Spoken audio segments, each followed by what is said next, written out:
that he happened to have of the NBA general counsel talking to a unnamed NBA player. Now, this is right before he goes to Enes Kanter Freedom, the Turkish-born NBA player, about this. This is, isn't this a revelation?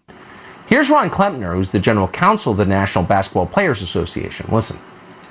So I got off the phone with the general counsel of the NBA, and he wants to now have a conversation about their concern right now is not so much what you are saying off the court, but what it is that you're saying on the court when you step onto the court.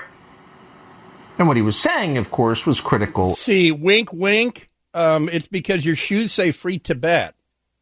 It's not like he's running around yelling Free Tibet and rebounding and, and finding the outlet man and yelling Free Tibet as he chest passes a guy 3/4 of the court down the way or whatever. No, it's because his shoes said Free Tibet. And the Chinese said, hey, nice professional basketball league you have there. Be a shame if anything happened to it. Like, we shut you out of the Chinese market.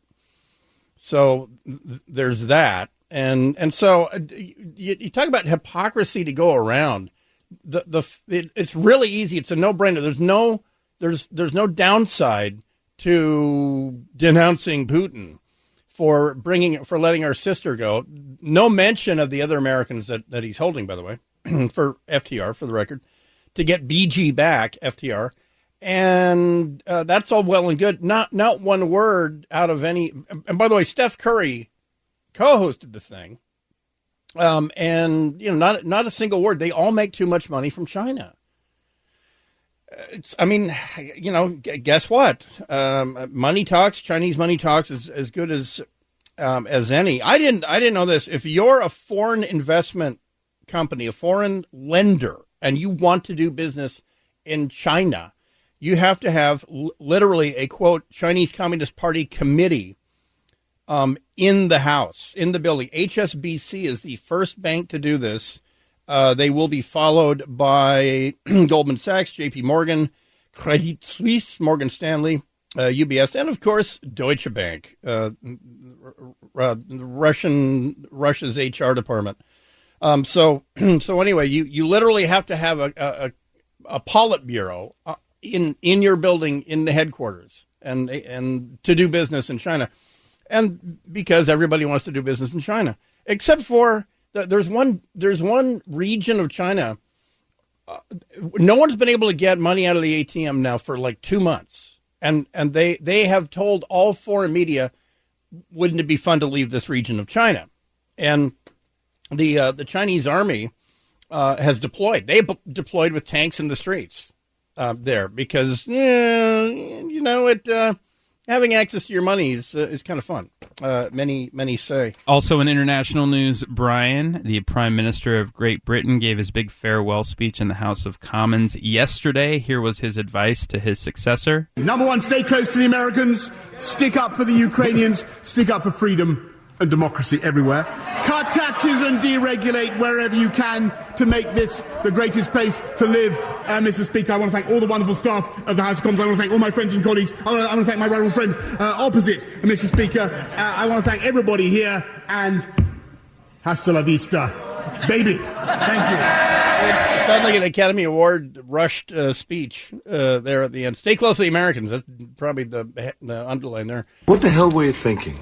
And by the way, the sarcastic gargoyle, Sergei Lavrov, gave an interview to the BBC correspondent in Russia, who speaks fluent Russian. And he asked him flat out, I'm not going to play it, it wasn't translated, but it was subtitled, and that's not good radio.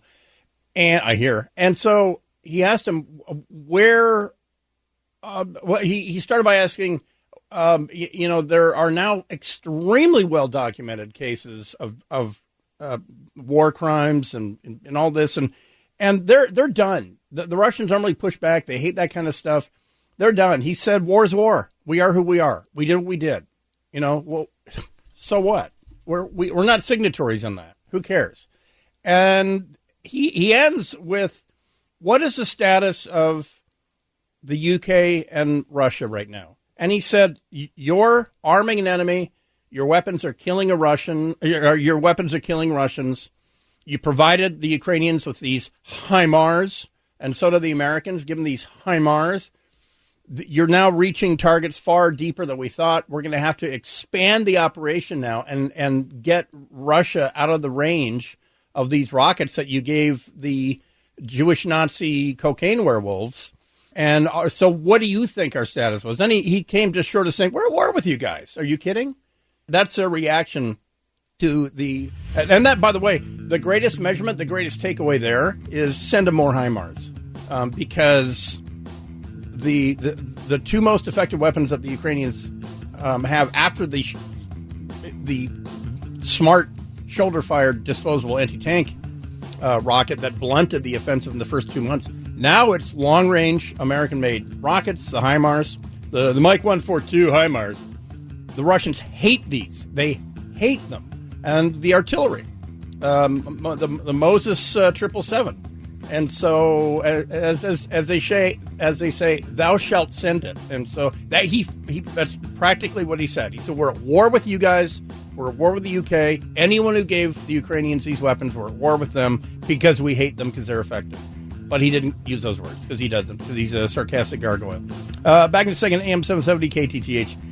Bryan Suits here. Tacoma clears out a homeless encampment, a very inconvenient one with a lot of crime that it was affecting a neighborhood. Imagine that. Back in a second, let's get you to work with our right-way traffic.